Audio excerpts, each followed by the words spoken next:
दोस्तों नमस्कार जोहर। आज की सच्ची घटना है पश्चिम बंगाल की। भाग स्कूल नाम की एक 7वीं क्लास में पढ़ाई कर रही थी और एक दिन अपने ही स्कूल के टीचर उसे बेरहमी से मारता है और मरने के बाद एक केनाल के किनारे में उसे फेंक देता है। और फेंकने के बाद इत्मीनान से वो घर में रहता है और जैसे ही नॉर्मल में स्कूल जैसे ही प्रतिदिन स्कूल जाता है वैसे ही नॉर्मल स्कूल भी जाता रहा। लेकिन जब भी उसको अपने परिवार बाकी स्कूल के परिवार से जब उससे पूछताछ करते हैं तो वो ये बताकर उन लोगों को वहाँ से भगा देता था, क्योंकि वो तो मेरे पास नहीं आया। दोस्तों ये घटना है गांव बारोमसिया, थाना लगता है रामपुरा और जिला है बीरभूम और राज्य है पश्चिम बंगाल। भाग स्कूल 7वीं क्लास में पढ़ाई कर रही थी और पढ़ाई के साथ साथ जो अपने स्कूल का टीचर होता है मनोज कुमार पाल, वो प्राइवेट भी उसी के घर में ट्यूशन भी पढ़ता था। उसके साथ साथ कई बच्चे बाकी स्कूल के साथ साथ कई बच्चे पढ़ाई भी करते थे, लेकिन कभी कभी बाकी स्कूल मनोज पाल के घर में रुक जाता था।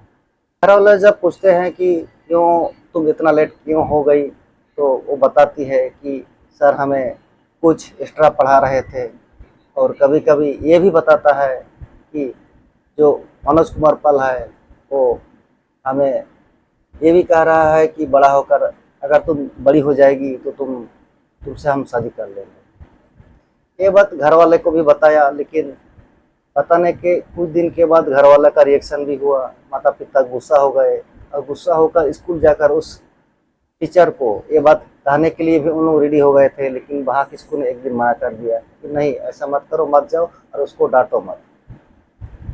कहीं ना कहीं इसमें वहाँ की स्कूल का भी गलती है और हो सकता है कि जो सर होता है वो उसे वहाँ की स्कूल को इस तरह से बोला गया होगा कि अगर तुम घर में इस तरह का बात बताएंगे तो हो सकता है तुम्हें स्कूल से निकाल दिया जाएगा, या फिर तुम्हें जो पढ़ाई कर रहे हैं तुम्हें कम नंबर दिया जाएगा। हो सकता है कई तरह का उसे धमकाया होगा। 28 तारीख को जब सब स्कूल जाते हैं तो स्कूल जाने के बाद सब स्कूल से वापस आते हैं, लेकिन वहाँ की स्कूल वापस नहीं आती है। तो पहले तो वहाँ की स्कूल के माता जी, जिसका नाम है सुमी किस्कू, आसपास के जितना भी दोस्त होते हैं सभी से पूछताछ करते हैं और जो दूर के दोस्त होते हैं उनसे भी पूछताछ करते हैं फ़ोन से, लेकिन किसी ने भी वहाँ की स्कूल को नहीं देखा। जब बार बार दोस्त के यहाँ जाकर पूछताछ करते हैं कि वहाँ की स्कूल अपने यहाँ आया है या नहीं, नहीं आने के बाद, नहीं मिलने के बाद माता पिता बहुत परेशान हो जाते हैं। फिर मनोज पाल के घर पहुंच जाते हैं और उससे पूछता है क्या तुमने मेरे बच्ची को देखा है या फिर यहीं पर ट्यूशन आई थी या नहीं।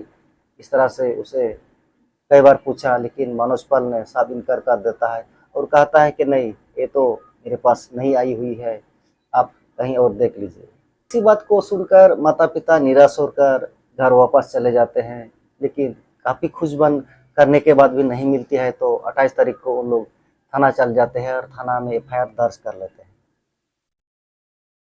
एफआईआर दर्ज करने के बाद पुलिस अपने तरफ से शायद उसे खोजबीन कर रहे होंगे, लेकिन अभी तक वहाँ किसको का आता पता नहीं चल रहा था।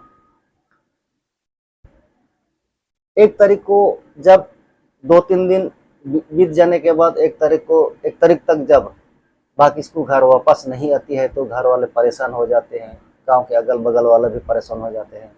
परेशान होने के साथ साथ उन लोग स्कूल जाता है और स्कूल जाने के बाद मनोज कुमार पाल को सख्ती से पूछते हैं, लेकिन मनोज कुमार पाल किसी भी तरह से बताने से इनकार करता है। उसी दिन कुछ स्टूडेंट ने वहाँ स्कूल को परिवार वालों को बता रहा है कि वहाँ स्कूल मनोज सर के साथ हम लोग बाइक पर बैठे हुए देखे थे और पीछे में बैठाया हुआ था और उसे हेलमेट पहनाया हुआ था। इसी शक के आधार पर मनोज कुमार पाल को पीट देते हैं स्कूल में और पीटने के बाद वहाँ कुछ देर के बाद पुलिस को भी फ़ोन कर देते हैं और पुलिस मनोज कुमार पाल को थाना ले जाते हैं। थाना ले जाने के बाद मनोज कुमार पाल को कई बार पूछताछ करते हैं, लेकिन वो नहीं बताता है। लेकिन जब उसे सख्ती से पूछताछ करते हैं तो उसने अपना सारा किए हुए चीज़ को कबूल कर लेता है, और कबूल करने के बाद उसने अपना मुंह खोल देता है। मुंह खोलने के बाद वो बताता है कि नहीं, ये सब मैंने ही किया है, वहाँ किसको को मैंने ही मारा है। और एक जो होता है केनाल के किनारे में हमने इसे बोरे में पैक करके कहीं फेंक दिया है। थाना से मनोज कुमार पाल को ले आते हैं और जहाँ पर वो फेंका हुआ है उस जगह पर उसे ले जाते हैं, लेकिन वहाँ पर सच में बोरा में उसको बाघ कुमार का लाश को मिल जाता है। बोरा से जब उस बोरा को खोलते हैं तो देखते हैं बाघ किस्कू का शरीर तो पूरा आधा सड़ चुका है, लेकिन उसका दोनों हाथ और दोनों पैर नहीं दिख पा रहा है, कहीं भी नहीं दिख पा रहा है। उसे काट करके कहीं फेंक दिया गया। कभी खोजबीन करने के बाद भी उसका 2 पैर और 2 हाथ नहीं मिला। उसके बाद घर वाले बहुत बिलखते हैं, रोते हैं, और रोने के बाद फिर उसे पुलिस लाश को पोस्टमार्टम के लिए भेज देते हैं। पोस्टमार्टम से आने के बाद उस लाश को लोग अपने गांव में जो शमशान घाट होता है उसमें दफना देते हैं, और दफनाने के बाद उसे रो रो कर बिलख करके सभी परिवार बहुत परेशान हो जाते हैं। दोस्तों, अभी के ज़माने में किस तरह से टीचर जो हो रहे हैं अपने ही स्टूडेंट के ऊपर डरा डाल रहे हैं, आप इस पर विश्वास कर सकते हैं। जिस पर हम लोग भगवान के रूप देते हैं, एक गुरु के रूप देते हैं, जो टीचर होते हैं, टीचर से पढ़ाई करते हैं, सीखते हैं और आगे बढ़ते हैं, लेकिन उसी गुरु ने उस बच्ची के साथ इस तरह करते हैं और दरिंद्र करते हैं। लेकिन इस तरह से करना आपके हिसाब से किस तरह का नज़रिए से आप देख सकते हैं स्कूल के टीचर के? सभी के लिए नहीं, बाकी कुछ टीचर ऐसे हो रहे हैं जो रिश्ते को या फिर जो अपना जो कर्तव्य को सरासर उन लोग गलत ठहरा रहे हैं।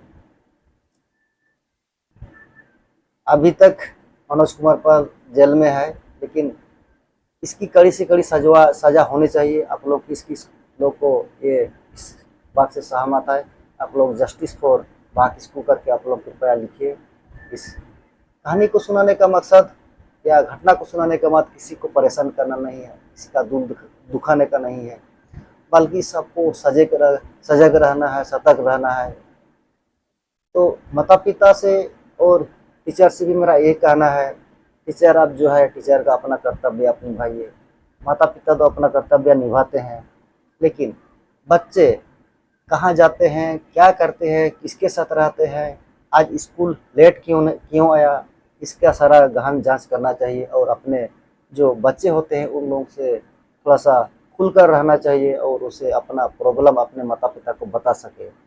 जो कि इस घटना में अगर शुरुआत में ही माता पिता एक्शन लिया हुआ रहता तो वह किसको अब इस दुनिया में रहता और हंसी खुशी अपना ज़िंदगी जीता। लेकिन बहुत अफसोस की बात है, वह किसको इस दुनिया में अभी नहीं है। बाकी दोस्तों, आज का वीडियो इतना ही, फिर अगले वीडियो में मिलेंगे।